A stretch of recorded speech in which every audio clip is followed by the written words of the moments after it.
আলাইকুম ভিউয়ার্স, সবাই কেমন আছেন? আশা করি ভালো আছেন। তো ছাদ বাগানে চলে আসলাম। সবাই সাবস্ক্রাইব করে পাশে থাকবেন। বিকেলবেলা, শুভ বিকেল। তো সবাইকে এখন বাগানে পানি দিতে চলে আসলাম। ভাবলাম সবার সাথে শেয়ার করি ভিডিও ব্লগটা। তো রমজান মাস, তেমন কাজকর্ম করা যাচ্ছে না, জমে আছে কাজকর্ম। এই সিজনে পানি দিতে হবে বেশি বেশি গাছে। তো আমি গরমের বাগান শুরু করে দিয়েছি। এই যে আমার পুঁই শাক গাছ হয়ে গেছে, আলু শাক হয়ে গেছে, তারপর শীতের সবজিও আছে, সিম গাছ, এই যে করলা গাছ হয়েছে, ধুন্দুল ঝিঙা গাছ হচ্ছে। তারপরে এদিকে হচ্ছে মরিচ গাছ, গরমের সবজি মধ্যে এই মরিচ গাছ রোপণ করতে পারেন। আর এদিকে তো আলু গাছ, শীতের শাকসবজি আছে, কাগজি লেবু হচ্ছে, নতুন পাতা গজিয়েছে, কামরাঙ্গা গাছের, ফুল গাছেরও পাতা গজাচ্ছে, এদিকে করলা গাছ হচ্ছে। তো এদিকে নানা রকম ফুলের গাছ, জবা ফুলের কুড়ি এসেছে, হাসনা হেনা, তারপরে চেরি ফুলের নতুন পাতা হয়েছে। আর এদিকে তো সুন্দর ফুল ফুটেছে। আর এদিকে বেগুনের চারা, পেয়ারা গাছ, নানা রকম গাছ। তো এদিকে গরমের সবজি গাছ হচ্ছে, ওই যে আমার লাউ গাছ হয়েছে, ডাঁটা শাক হয়েছে, স্ট্রবেরি গাছে স্ট্রবেরি হচ্ছে, ধরেছে কয়েকটা, মাশাআল্লাহ 4-5টা। এদিকে ছোট ছোট চারা গাছ হচ্ছে, ধনে পাতা, এই যে শশার চারা।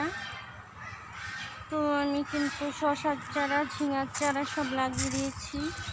এই যে এদিকে কিন্তু গরমের সবজি গাছ, কুমড়া শাক, সফেদা গাছ, পেয়ারা গাছ, এদিকে টমেটো হয়েছে, কচু শাক বসাতে পারেন গরমের সবজি হিসাবে।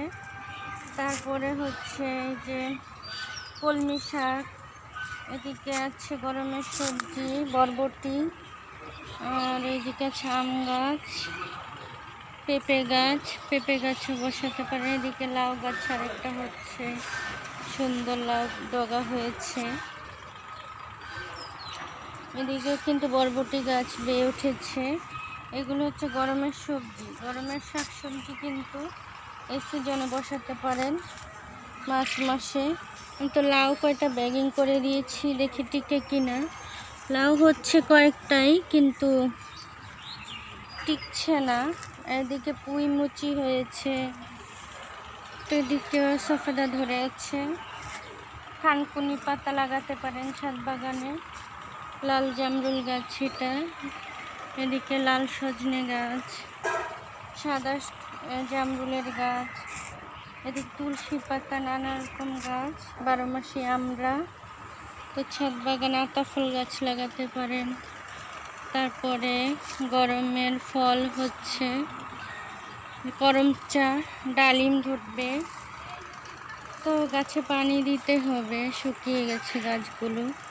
মালটা গাছ, মালটা হয়েছে, লেবু গাছে লেবু হয়েছে, লেবু আরও ধরছে। তো একটা গাছে লেবু খেতে খেতে আরেকটা গাছে লেবু বড় হয়ে যায়, সিডলেস চায়না লেবু। তো লেবুকে অনেক ধরে বাগানে, মাশাআল্লাহ। তো অনেকগুলো খেয়েছি, এখন আরও বড় হচ্ছে। তো আরেকটা লেবু পেড়ে নিব। তো এখন আমাদের বাংলাদেশে লেবুর খুব দাম, রমজান মাস এসেছে সেজন্য।